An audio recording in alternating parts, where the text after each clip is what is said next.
If I had to start all over again knowing what I know now, would I still choose to become a physiotherapist? My name's Mariah, I'm a rotational physiotherapist, and here on my channel I'm posting physiotherapy, lifestyle and travel related, so if you're interested in that, subscribe, turn the notification bell to all so you don't miss a video. Reasons why I became a physiotherapist are easy. Obviously the desire to help people, it's a passion that many healthcare workers have, or at least should have, so that's like a big reason as to why I became a physiotherapist. Another is at the time when I was 15, I was very into my PE, understanding the human body, how it works and how to utilise it and rehabilitate it. And obviously physiotherapy does that.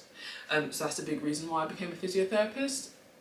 Also, as I briefly touched on in last week's video, physiotherapy is a very broad profession in the sense that you're not just boxed in just because you have the title physiotherapist, which I think is very cool. And also being a skilled worker, you're desired worldwide.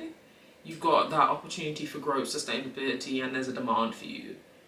Big reasons as to why I became a physiotherapist.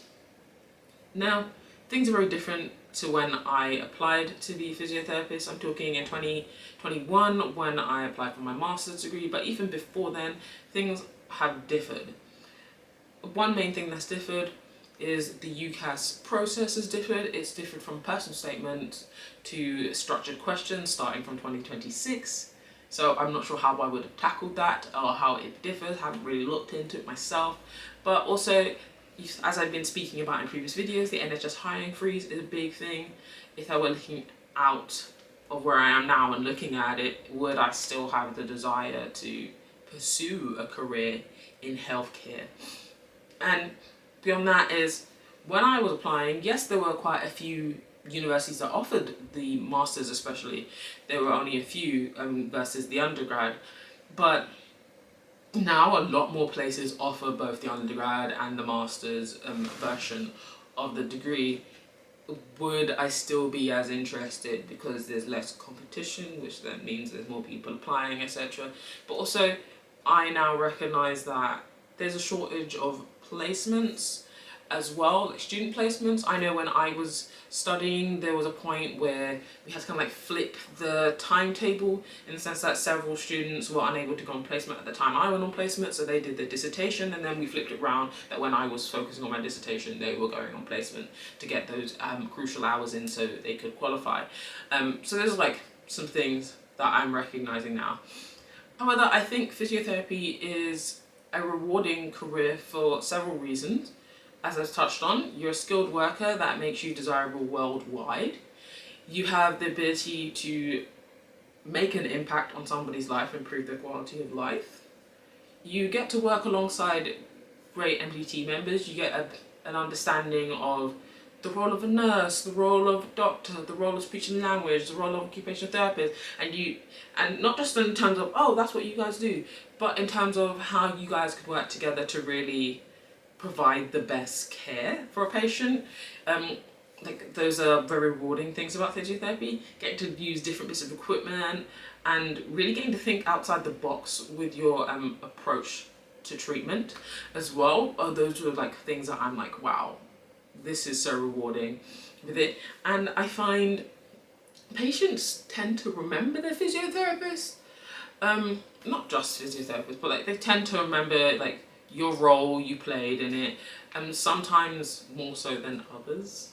A role, even if you only played a small role in it, sometimes they're like, oh my god, thank you so much, which obviously you appreciate. But it's like it's very yeah, rewarding thing. But as with your plus side, there's your con side. So the cons in terms of things I know now regarding physiotherapy is, as working as a physiotherapist, are things like your access to equipment. Funding is a big thing, especially in the NHS. With how funding is, sometimes, I'm not just talking your waiting list side of things, you guys already know about that, but I'm talking when you're doing referrals onward to, let's say, community therapy, to rehab, for MSK, yes, you have those waiting lists that they're going to be sitting on, which is very annoying because you feel bad, like, you know, the patient would benefit from this service, but then you also have to be realistic with them being like, I don't know how long you're going to be on this waiting list before you're seen, and then once you are seen, I don't know how frequently you're going to be seen. So sometimes you're sending them into a queue of the unknown, which is a bit hard as well. And access to facilities, many, I'm sure if you guys like follow the CSP, or even if not, you might have heard that quite a few hospitals are really fighting for their rehabilitation spaces.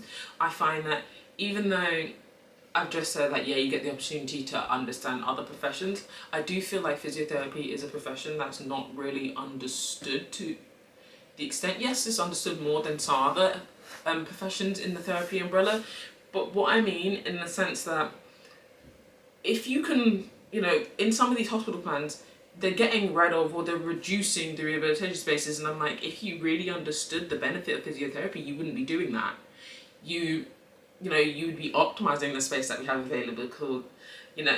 There's a reason why physiotherapists are placed in certain areas, such as like A&E, for instance. We clearly play a big role to provide us with the space. It's very annoying. You do spend quite a few days, especially in those like really acute settings. You do spend quite a few hours, etc., of your day finding space to conduct your session, or, you know, having to advocate for as to why you have a say and as to why your say should be heard. So those are things that I find hard about being a physiotherapist currently.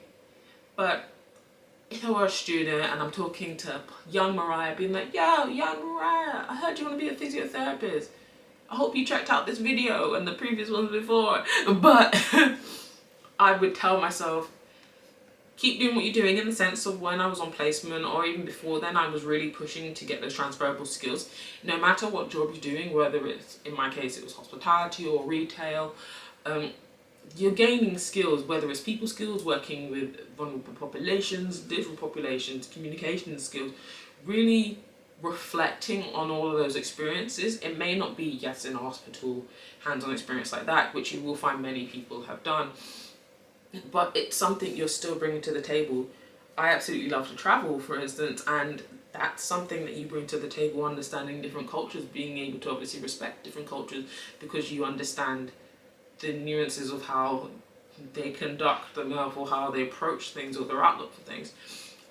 So I'd say, yeah, like little things like that as a student I would tell myself.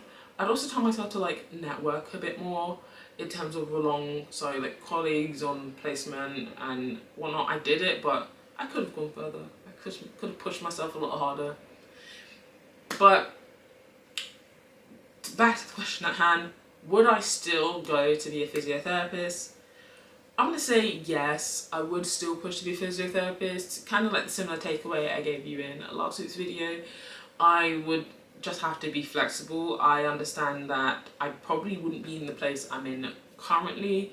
I wouldn't get here as quickly if I were to have started again. In terms of having, you know, I've been qualified for 2 years now. In those 2 years, I think for about 16 months, yeah, 16 months, I've been a rotational band 5 physiotherapist, and 8 months of these 2 years, I was on a secondment as a senior band 6 physiotherapist. And like those opportunities that right now I understand would be very hard to come by, especially if you're not already in the door of a trust. So I recognize that. I feel like there's a chance that potentially I would apply with the mindset of being like, if the market keeps going how it's going, I'm going to Canada, because we all know here I absolutely love Canada. But I would be a lot more flexible with myself. I wouldn't be as rigid with my time frame of where I expect myself to be, because right now I am off my own time frame.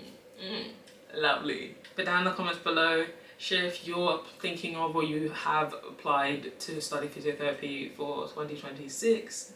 Let me know if you want to support you guys from the start. Just woo woo. Enjoy. I love to hear about people's journeys. And I'll see you guys in next week's video, where I'll take a deeper look at the UCAS change in structure. Bye guys.